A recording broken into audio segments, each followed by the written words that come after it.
Before you begin, make sure you have clean nails and a base coat. First, I used 2 coats of gold. For this design, I am making some Lovebirds.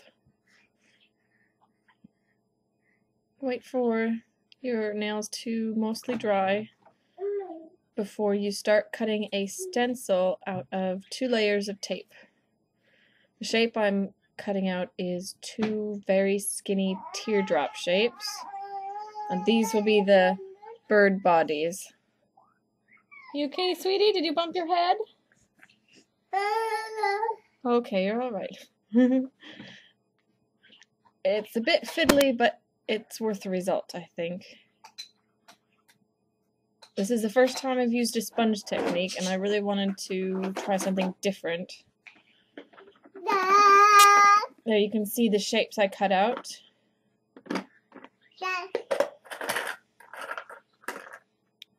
I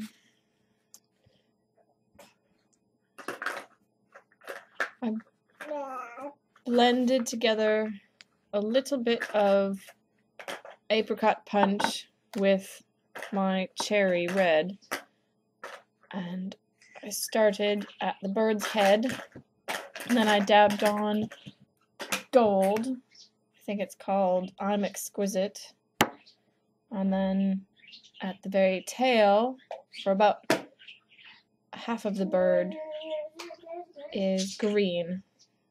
I don't know this name. Give it a moment to dry before you peel off the tape, and try to correct any stretched out pieces. While the bird's dry, I'm going to paint the tips of my other nails green, just so they coordinate with the birds. And I sometimes use tape as a way to do my tips cleanly, but it doesn't always work out. But I think it makes it quicker. These are a couple of Lovebirds, and these are my main inspiration. This is after giving the birds time to dry. I've used white as the area of the bird's eyes, and then I'll add green leaves in the shape of hearts.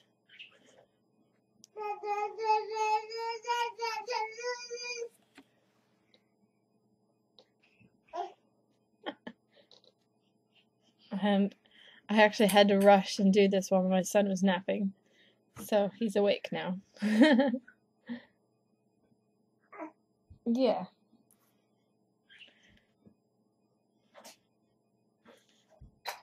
And I've done a green heart on the nails without the birds, and also a red heart. I had a little problem with the red, so I skipped ahead.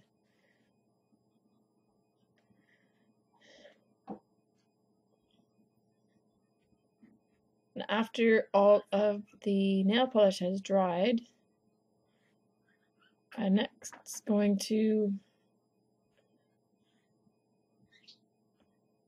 go around with the red on the top of the bird's head to make it especially red, so it stands out and creates a cleaner shape for the bird's head, and a little bit of a beak as well. Ignore that blue polish, I didn't use that in the end.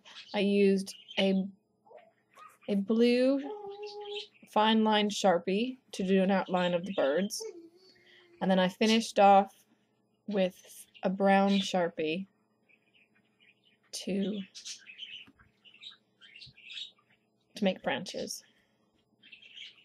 And Sharpies do work, but when you do a top coat you have to be especially careful not to linger, otherwise it will smear the Sharpie marker. So here's the finished effect. It turned out nearly as nice as what I would like, and it's for a competition, so wish me luck.